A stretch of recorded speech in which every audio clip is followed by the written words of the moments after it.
Hello, my name is Ralf Friedrichs. I'm an addiction recovery coach, a life coach, and the host of this show, to Take Your Life Back, today's show. Tips to turn your weaknesses into your strength. Folks, our personalities are made up with a collection of strengths and weaknesses. As humans, it's our nature to face some struggles, but we also have the power to turn these weaknesses into strengths simply by using them in the correct manner. I love those who can smile in trouble, who can gather strength from distress and grow brave by rejection. That is the business of the little minds, to shrink, but those heart is firm and whose conscience approves their conduct will pursue their principles unto death. Just looking at the number of successful people who have had to overcome their own struggles to get where they are today is enough to inspire anyone out there. People like Bill Gates, Stephen King, Oprah Winfrey, Steven Spielberg, Franklin Roosevelt. This video details some of the challenges these individuals, among others, faced on their way to fame and fortune, and shows just some of the ways you can use your own weaknesses or failings to benefit you. Let me give you some tips to turn your weaknesses into your strengths. Number one on my list is shyness. While being shy can certainly make life more difficult, there are a number of advantages to embracing your shyness and turning it into a strength. Shy people tend to put more thought into every action, meaning they are careful decision makers and always weigh the pros and cons of a particular situation before reacting to it. Folks, being shy means you might also place more value on relationships you've built because it's more challenging for you to build new ones.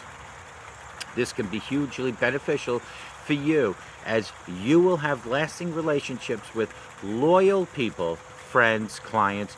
You will feel they can trust and depend on you at all times. Number two on my list is selfishness. It might seem like selfishness is a very negative personality trait, but there are a number of benefits you can gain by embracing your selfish attitude in a healthy way. People tend to think that selfish people are inconsiderate of others or greedy and bossy, but being preoccupied with your own well-being is actually a necessary survival instinct.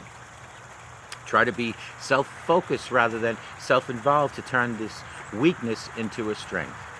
By ensuring that your own needs are met before you stretch yourself to others, you will be at your best. Selfish people tend to be more confident, happier, and more successful, and will excel in leadership roles. They don't give up. They never give up, and are willing to do whatever it takes to achieve their dreams.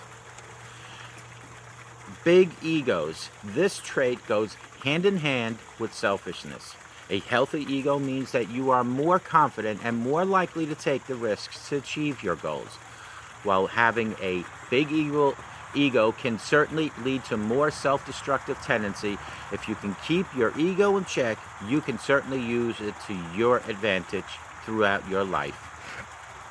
Rather than being arrogant, a healthy ego means you are not afraid to show pride in your past accomplishments. Be humble about it, and that you recognize your own self-worth. Your ego can help you face fears that push you through difficult times because you know what you are capable of and you have the confidence to keep going. These are important traits in both building business relationships and personal ones, and can give you a competitive edge throughout your life. Sensitivity. Reacting negatively to criticism can only hinder your career growth, but it can also make it more difficult to successfully build network. Build your emotional independence by initiating situations you might normally not do. Increasing your tolerance for criticism and making you less sensitive to any negative feedback is certainly a plus. One perk to being overly sensitive is that you are probably a better partner than someone with less empathy, since you are always trying to talk and act in a way that won't cause harm to someone else. You know just how awful that can feel. You also are more perceptive than most people, and this awareness means that you will probably notice things other people might not notice in the first place. This is helpful not only in business situations, but also in an unfamiliar place or when dealing with an emergency. Neuroticism. Disordered anxiety is never a good thing, but a bit of healthy neuroticism definitely has advantages, especially in business. By harnessing those feelings of anxiety, neurotic people can benefit from perceived weaknesses and act on some of those potentially negative emotions. Your nervous energy, my friends, can drive you to meet deadlines without procrastinating and prepare sufficiently and rapidly for a report or a presentation. It can be challenging to learn how to harness that anxiety throughout the day. Overly anxious people are more likely to procrastinate more and can easily become overwhelmed by everyday stresses. One technique that can help is developing a routine, ensuring that your day-to-day life is consistent, leaving you more time to focus on some of the additional stresses that may and likely will happen. Pessimism. Motivational speakers and self-help gurus will tell you about the power of positive thinking, but there is a lot to be gained from a healthy dose of negative thinking also. Pessimism helps you keep a clear head and prevents you from being overly trusted or excessively confident. A healthy amount of doubt will help push you to put in your best effort in any situation and can help you feel more satisfied when you see positive results. Rather than overthinking, we're imagining all the potential awful scenarios caused by a particular situation can lead you to feelings of hopelessness and depression. Focus on what's known as defensive pessimism. Defensive pessimism means setting lower expectations and determining specific courses of action in anticipation of an unwanted result, meaning that if the scenario doesn't go as planned, you won't be as negatively affected as you may have been if you adopted a more optimistic attitude. Messinesses. While organizations is thought to be one of the key indicators of successful individual, there are some studies that show that messy people tend to be more creative, outside-the-box thinkers. Organization can be learned, but by embracing your messiness, you could be using your time more efficiently and enjoying more positive, healthy relationships and more success at work. Einstein once said, "If a cluttered desk is a sign of a cluttered mind, then what are we to think of an empty desk?" Think about those words. Orderliness does have benefits, but if it's not something that comes naturally to do, it's better not to force it.